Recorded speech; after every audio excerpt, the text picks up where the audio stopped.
Assalamualaikum warahmatullahi wabarakatuh. Perkenalkan, kami dari kelompok 4 akan mempresentasikan hasil kelompok kami yang berjudul Perkembangan Konsep Diri. Dengan anggota 1. Amalia Novitasari dengan NIM 056, yang kedua Vina Zahra Al-Kharis dengan NIM 061, yang ketiga Vera Yekti Yuniar dengan NIM 064, yang keempat Sarah Yuniantika dengan NIM 065, yang kelima Milda Triwahyudi dengan NIM 079, yang keenam Chandra Prasetyo dengan NIM 086, dan yang ketujuh Gilang Aulia Rahman dengan NIM 087. Poin yang pertama, pengertian konsep diri.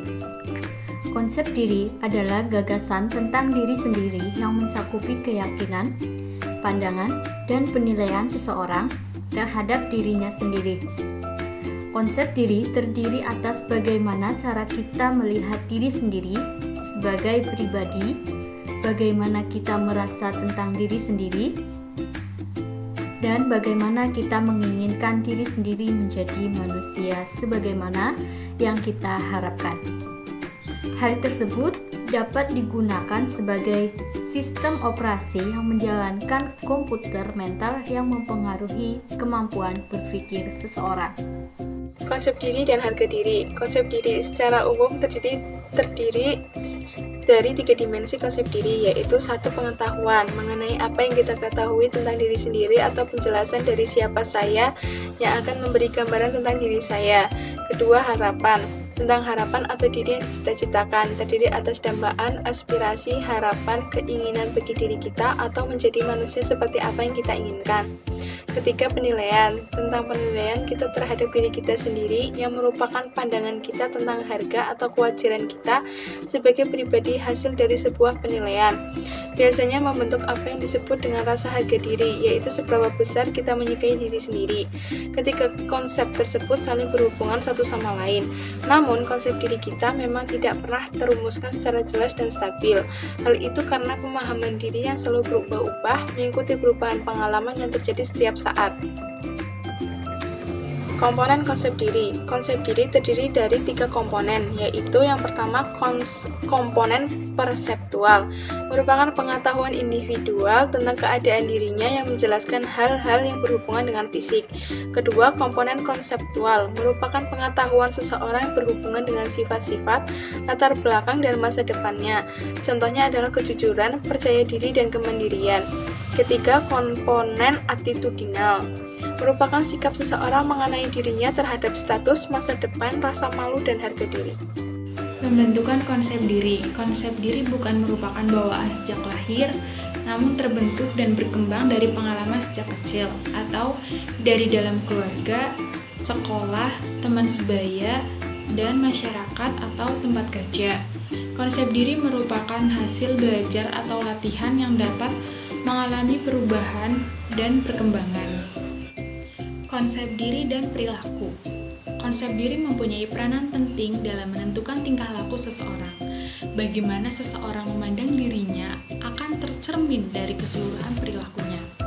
Artinya, perilaku individu akan selaras dengan cara individu memandang dirinya sebagai orang yang tidak mempunyai cukup kemampuan untuk melakukan sesuatu tugas, maka seluruh perilakunya akan menunjukkan ketidakmampuannya.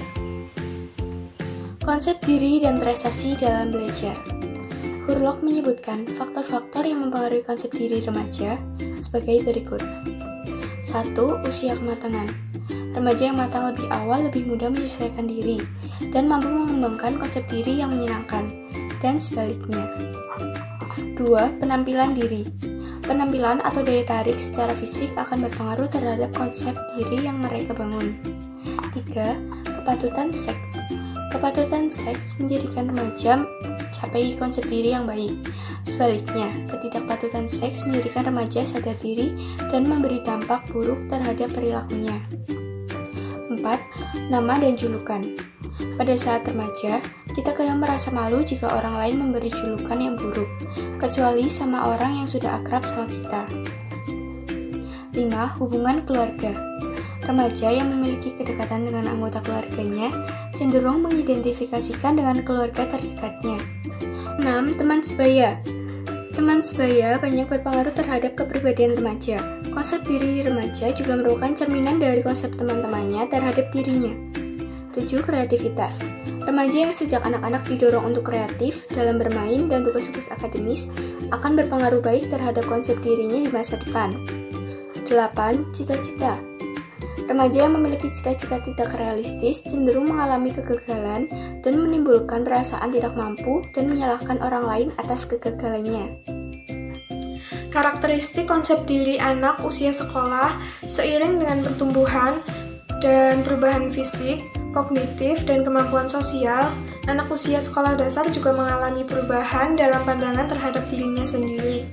Menurut Santrok 1995, perubahan-perubahan dalam konsep diri anak selama bertahun-tahun sekolah dasar dapat dilihat sekurang-kurangnya dari 3 karakteristik konsep diri, yaitu yang pertama karakteristik internal, yang kedua karakteristik aspek-aspek sosial, dan yang ketiga karakteristik perbandingan sosial.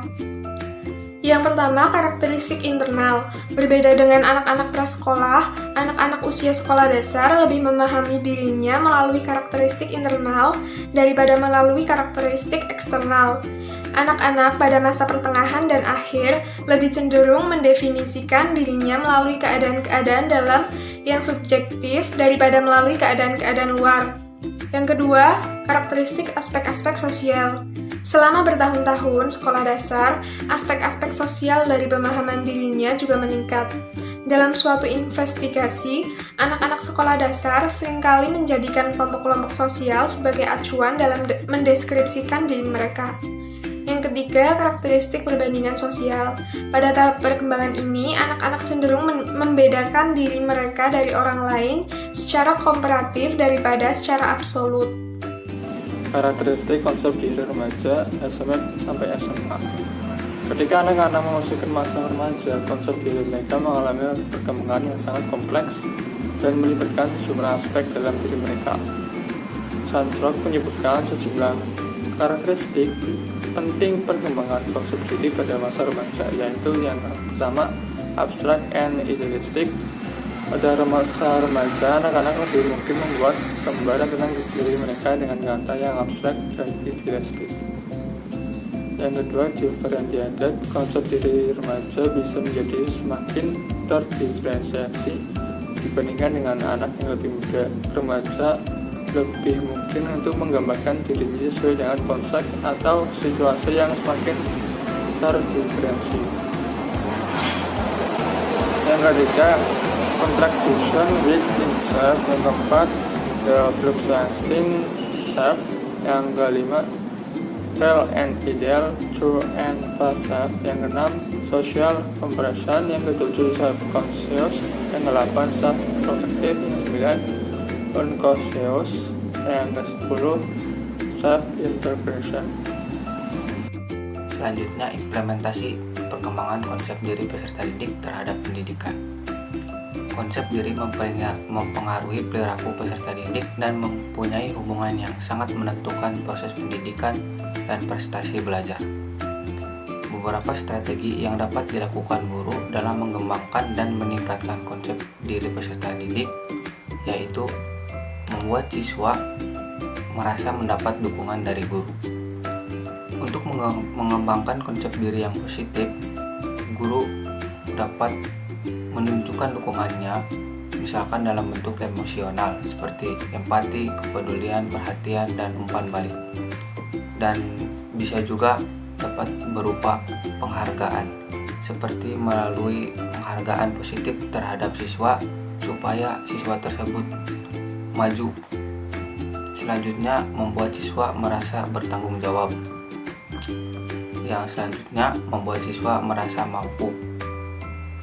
Lalu mengarahkan siswa untuk mencapai tujuan yang realistis, membantu siswa menilai diri mereka secara realistis, dan mendorong siswa agar bangga dengan dirinya secara realistis. Demikian dari kelompok kami, kurang lebihnya mohon maaf. Assalamualaikum warahmatullahi wabarakatuh.